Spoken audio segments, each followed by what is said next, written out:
What's going on, man? Welcome back to the basement. I'm Ron, and it's Tuesday morning, which means it's time to get into our must-add waiver wire targets for Week 9 of the fantasy football season. I'm not going to lie to you guys, it's looking pretty dry on waiver wire right now, but nonetheless, we're going to talk about players that are under 50% owned on ESPN and players you should be looking to add and stash as we look forward to the fantasy football playoffs. So with all that being said, make sure you go down below, subscribe if you're new, leave a like, subscribe. Let's go. Stones, like this froze, ice cold, ice around my body like I'm frozen. She gonna let me.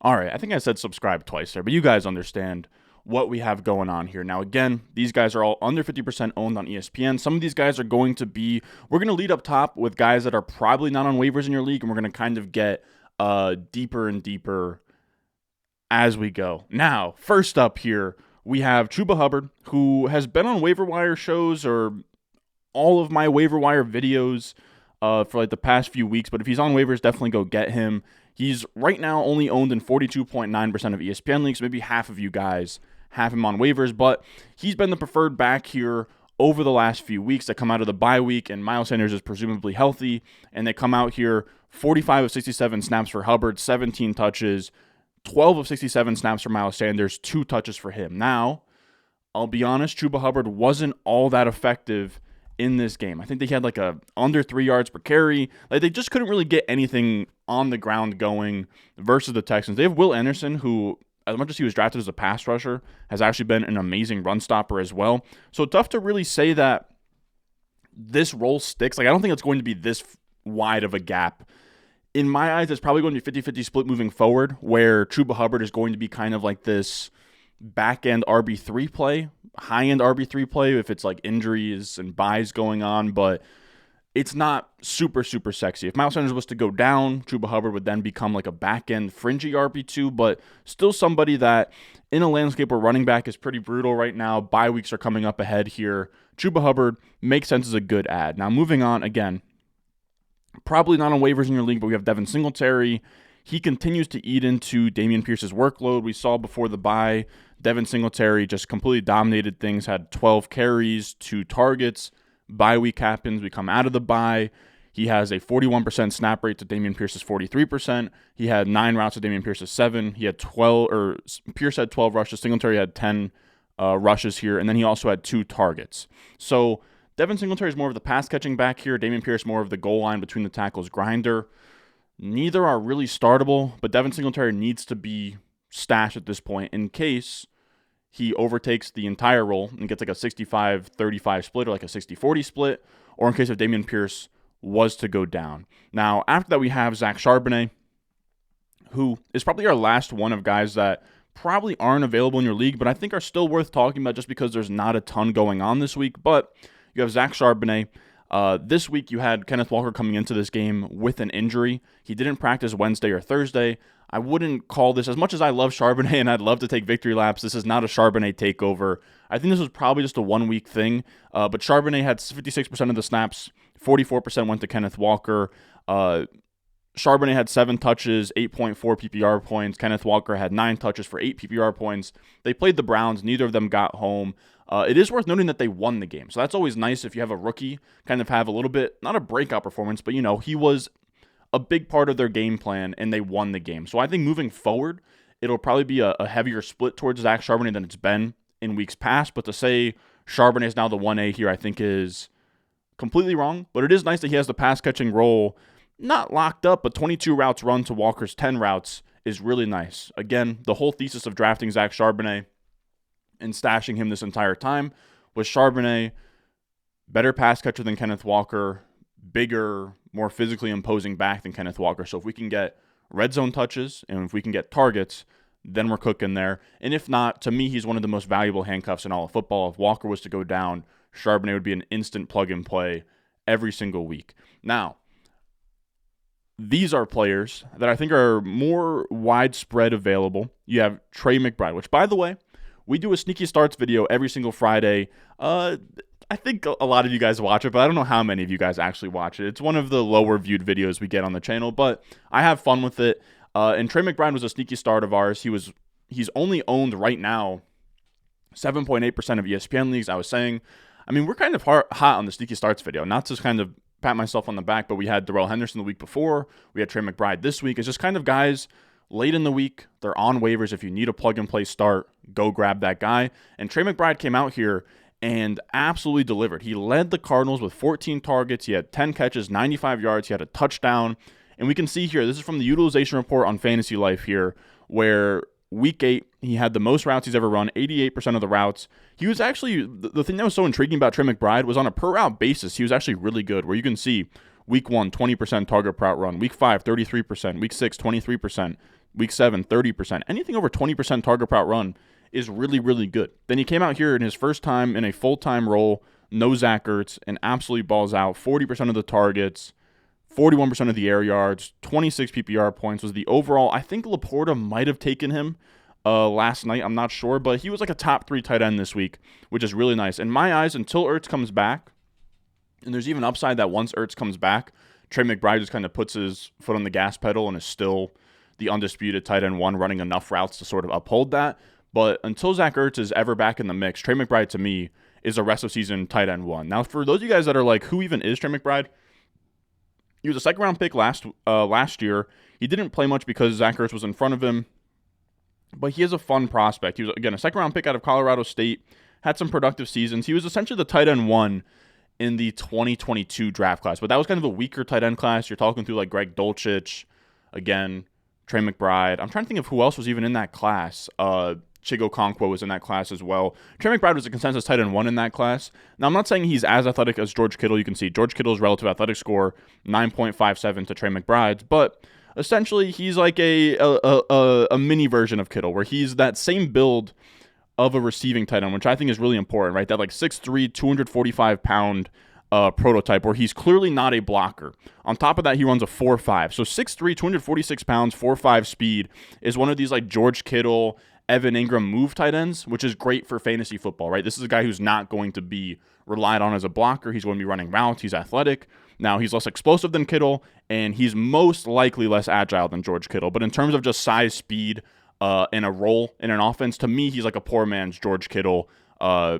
Something in that, area of tight ends of like your David Njoku's, your Sam Laporta's in there too, of like 6'3", 245, more of a receiver. Evan Ingram, George Kittle, Aaron Hernandez, these guys, Jonnu Smith, Gerald Everett. Now I'm just listing off guys, but you guys get what I'm saying when it comes to Trey McBride. He's somewhere on that spectrum of like move tight ends. Now after that, we have Royce Freeman, our 5th must-add here.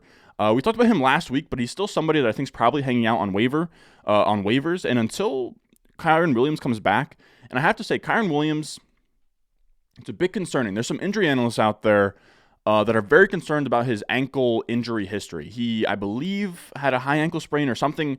He has some sort of ankle injury. He has a long history of ankle concerns where the injury he had was something that most athletes recover from in like a couple weeks. He was immediately put on IR. So I'm not saying Kyren Williams won't be back, but there's a chance that he re-aggravates things or things sort of fall off a cliff. He was also like a day 3 pick. There's not a ton tied up with him. Royce Freeman outsnaps Henderson. I mean, albeit 52% to 48%, but he's very much in the mix here on a team where if Sean McVay was to ever be like, okay, well, Royce Freeman's just much better than Darrell Henderson, let's just roll with him as the main guy, Royce Freeman could just be the next Kyren Williams here. So I don't mind. I think that he's someone that needs to be stashed everywhere, and he's like a fringe startable guy as like a borderline RB3 most weeks. I wouldn't call it he got home, but he had 10.4 PPR points this week, 9 carries, 44 rushing yards, and a touchdown. If you're desperate enough to start Royce Freeman and he gives you 10 PPR points, there's worse things that can happen there. Now, after Royce Freeman, we have Rashid Shaheed. Now, he was a rookie wide receiver report darling last year. His yards per out run was insane. Like, his yards per out run and his PFF grade were kind of like just a tier outside of, like, if you're just putting prospect profile aside and you're just talking about raw year 1 numbers, Rashid Shaheed was like a tier, he arguably wide receiver 4 in the class. Again, not taking into account salary, draft capital, anything. Just in terms of his yards per out run, his PFF grade, he was really, really good last year. And he's kind of like a poor man's Gabe Davis. He's not a must-add, but with bye weeks and injuries going on, you could do a lot worse than in like a 3 wide receiver 1 flex or a 2 wide receiver 2 flex league than just kind of rolling Rashid Shaheed out there from time to time, where he is the wide receiver 42 in points per game at 11.5 points per game. So that's like about a flex in a a league where you can start 4 wide receivers at a time. And you can see, I mean, he has some great spike weeks, which is nice, where you can see week 1, 20 points, and you have week 6, 18.3, week 8, 24.3, Carolina, 10.3. He also returns kicks and punts. So if you're in one of those leagues, I know the NFC, which is a high stakes platform I play on, they give bonuses for kick return, touchdowns. Like some leagues do yards. Anything with that in the mix, Rashid Shaheed is actually a really good returner. Or if I pull up, I'm going to pull up his sleeper profile right now. But yeah, he had like 110 kick return yards in week 1. He had a special teams touchdown on, I believe, a punt return in week 3. So again, if you have any of those like weird quirks, Rashid Shaheed gets a small little boost there. But again, I would treat him like Gabe Davis light. Now, a fellow Buffalo Bill, our 7th must-add waiver wire target, is Khalil Shakir. Now, this is really only in deep leagues. Like, if it's like a 12-man, you only got like 5 or 6 bench spots. I don't know that you need to stash Khalil Shakir, but it is interesting. We know that year 2 wide receiver breakouts are a real thing. Khalil Shakir is in year 2, kind of a 0 in year 1, but he finally had a featured role this week where he goes his first time over 50% of the routes. Again, this is from My Fantasy Life's utilization report. It's a great tool here. You can see 72% of the routes, 18% target per route run is solid, especially in an offense next to Stephon Diggs. 9-yard ADOT, 23% air yards. He had 15 PPR points. I don't know if the top 24 finish held, but like you'll take that from a second-year guy in like his first year or his first game in a featured role. He was a guy as a prospect that, I mean, I think that he was a day 3 pick or a 3rd round pick, but looked okay. You know, kind of had some.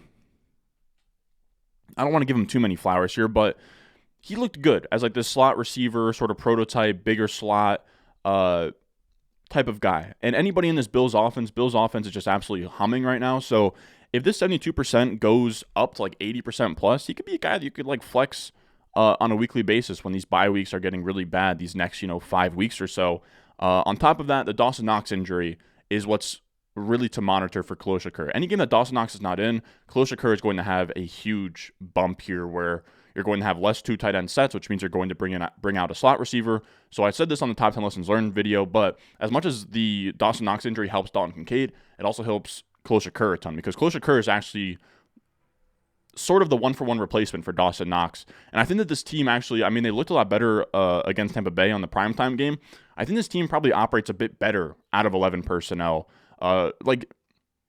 Especially as a team that's not ever going under center. Like, Josh Allen is rarely going under center. So coming out in 12 personnel is just so weird to me. Like, 12 personnel out of shotgun, I don't know what that's really helping, But I don't know. I don't get paid to coach football. Now, after that, we have our 8th must-add waiver wire target, which is just where we get into our rookie wide receivers.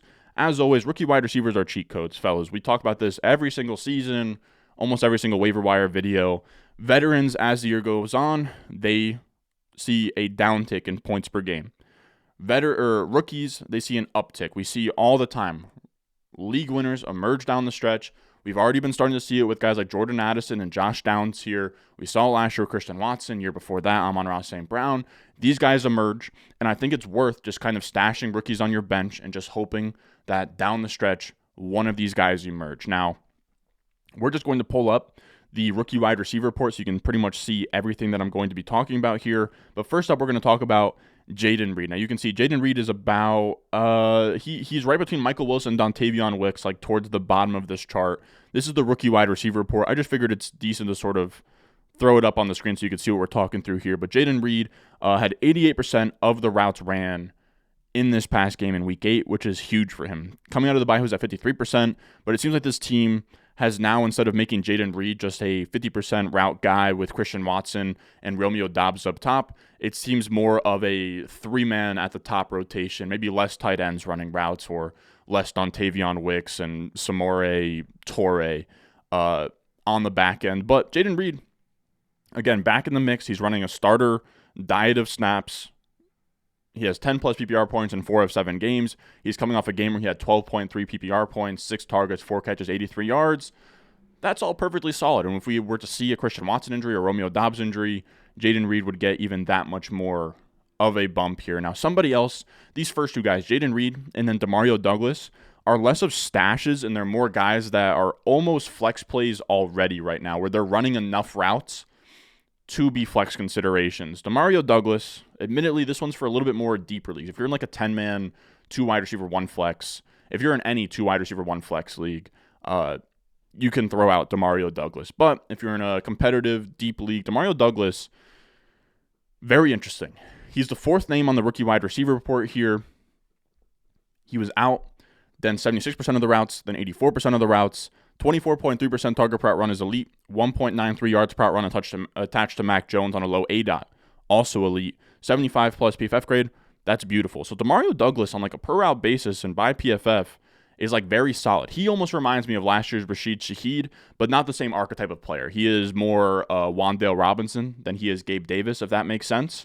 But regardless, he hit a 20% plus target share in this past week here, and you have Kendrick Bourne going down now. So he's really going to be called upon as a playmaker in this offense. It's kind of garbage PPR points you're going to get here, but some of us are down bad. That's not the worst thing in the world. And he's a rookie wide receiver. Maybe he can sort of find some efficiency as like a hidden gem.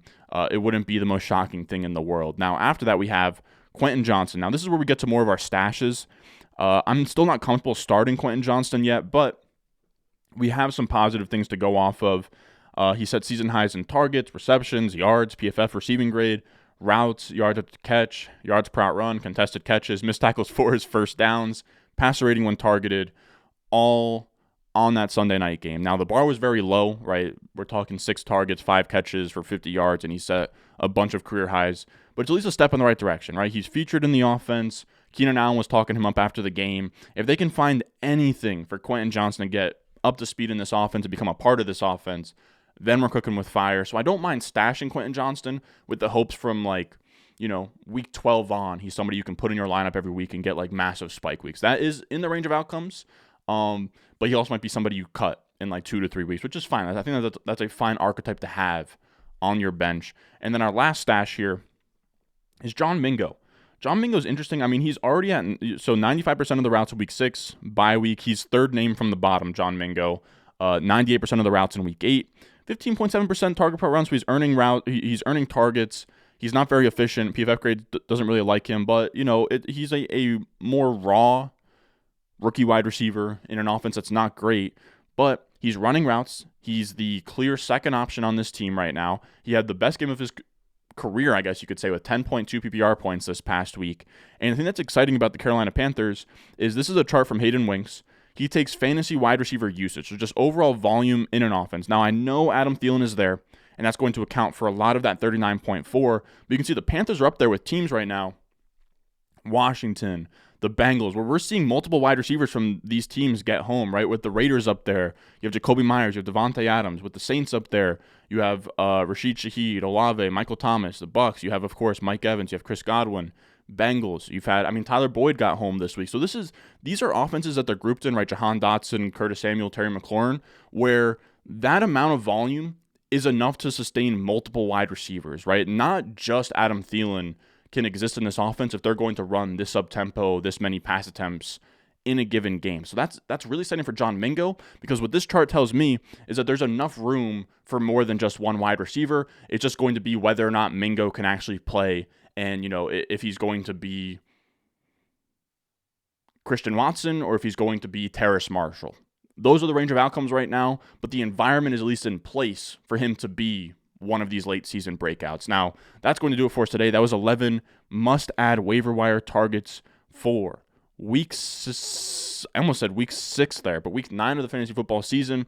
As soon as this is uploaded, I'm going to write my weekly waiver wire article on patreon.com/Ron Stewart. I will have my top 15 running backs, 15 wide receivers, a bunch of tight ends, a bunch of quarterbacks.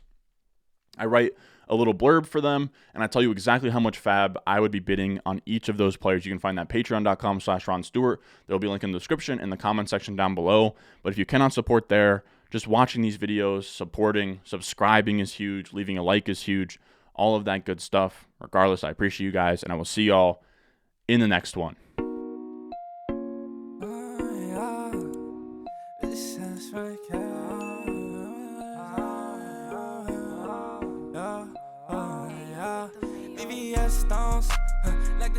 Wait, I